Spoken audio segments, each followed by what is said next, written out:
Hi everyone, let's learn about diaphragm today. Diaphragm is a C-shaped or dome-shaped fibromuscular structure that separates thoracic cavity from the abdominal cavity. It is the principal muscle of respiration which is mainly involved in the inspiratory phase of the respiratory cycle. It has two parts, central fibrous part and the peripheral muscular part. This is the diaphragm. This is C-shaped. It separates the thoracic cavity from the abdominal cavity. This white structure is the central fibrous part, and this is the peripheral muscular part. Origin of diaphragm can be divided into three parts. One is from the sternum and from the costal or ribs, and another part is from the vertebral part. So we have sternal part, costal part and vertebral part. Sternal part arises by two fleshy slips from the posterior part of the xiphoid process. The costal part arises by six fleshy slips from the inner surface of the lower six ribs near the costal chondral junction. The vertebral part arises by means of crura and five arcuate ligaments. This is the inferior view of the diaphragm, and we have right crest here. We have left crest.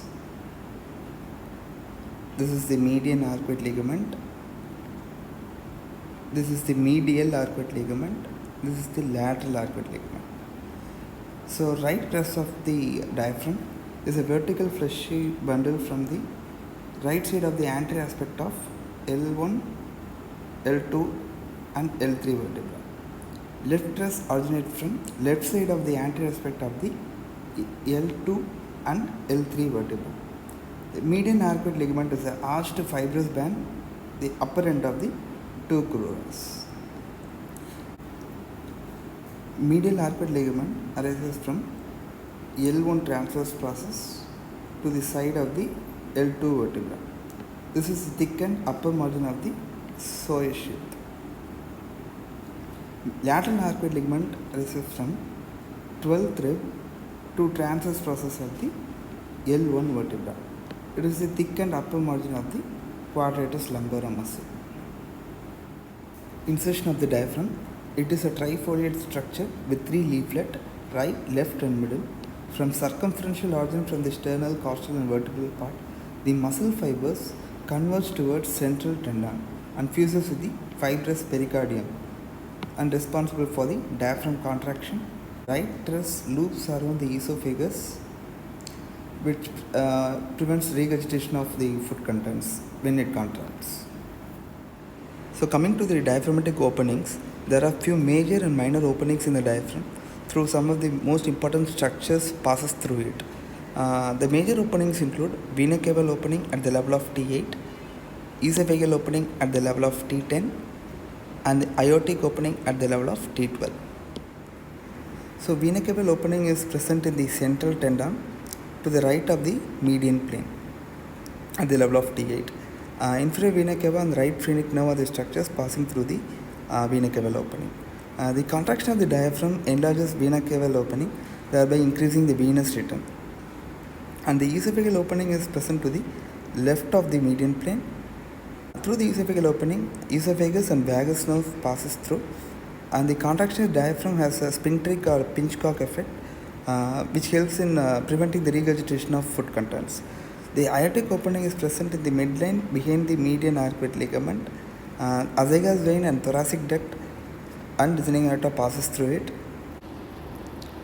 Diaphragmatic openings are the most frequently asked question in the exams. So let's keep a simple mnemonic to remember all the openings and the structures. The mnemonic is Weiss principle 8, 10x at 12 o'clock.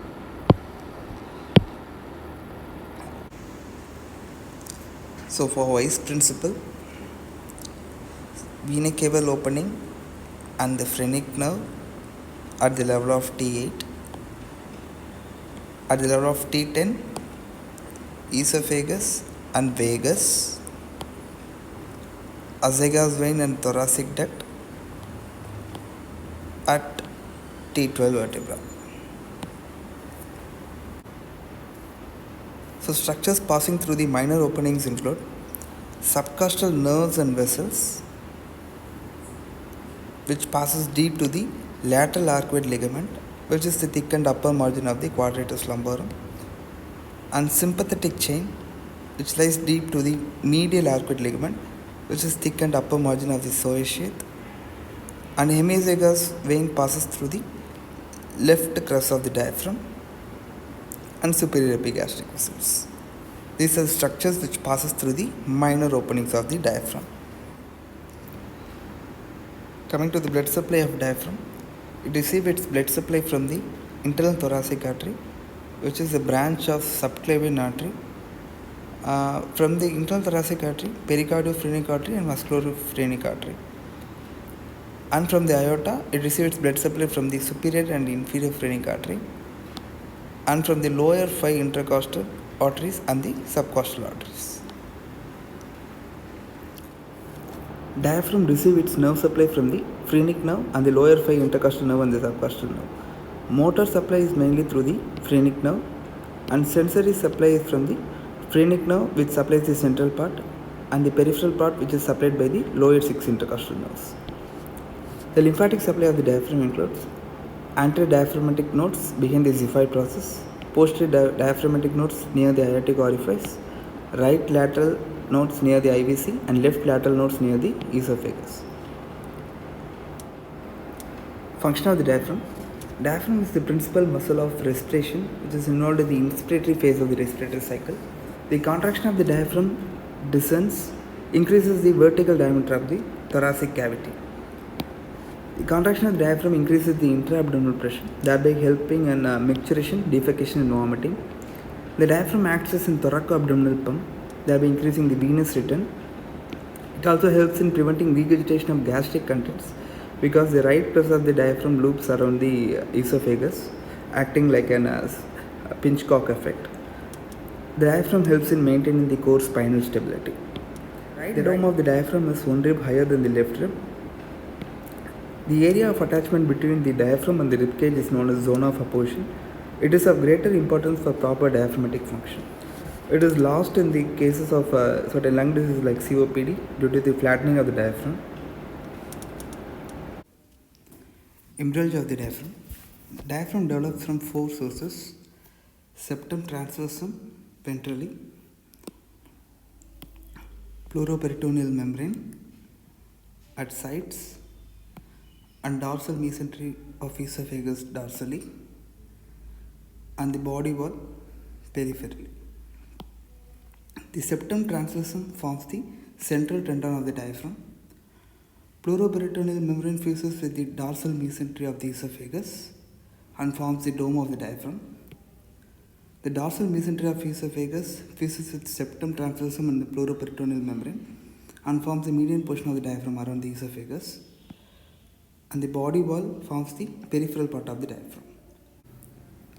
Clinical anatomy of the diaphragm. Let's see about diaphragmatic hernia. Diaphragmatic hernia, it is defined as either a congenital or acquired defects in the diaphragm. The congenital diaphragmatic hernia includes Bogdalek hernia and Morgagni hernia. Bogdalek hernia is the most common and is due to defect in the posterior attachment of the diaphragm between the costal and vertebral part.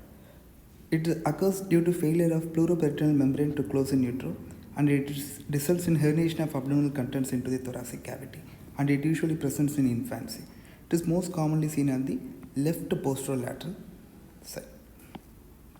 Morgagni hernia, in contrast, it occurs retrosternally, most commonly on the right side. It is due to small defects in the posterior aspect of the anterior thoracic wall between the sternal and costal attachment of the diaphragm. It usually presents later in life. In infants, it is usually asymptomatic. In adults, it can result in dysphagia and discomfort.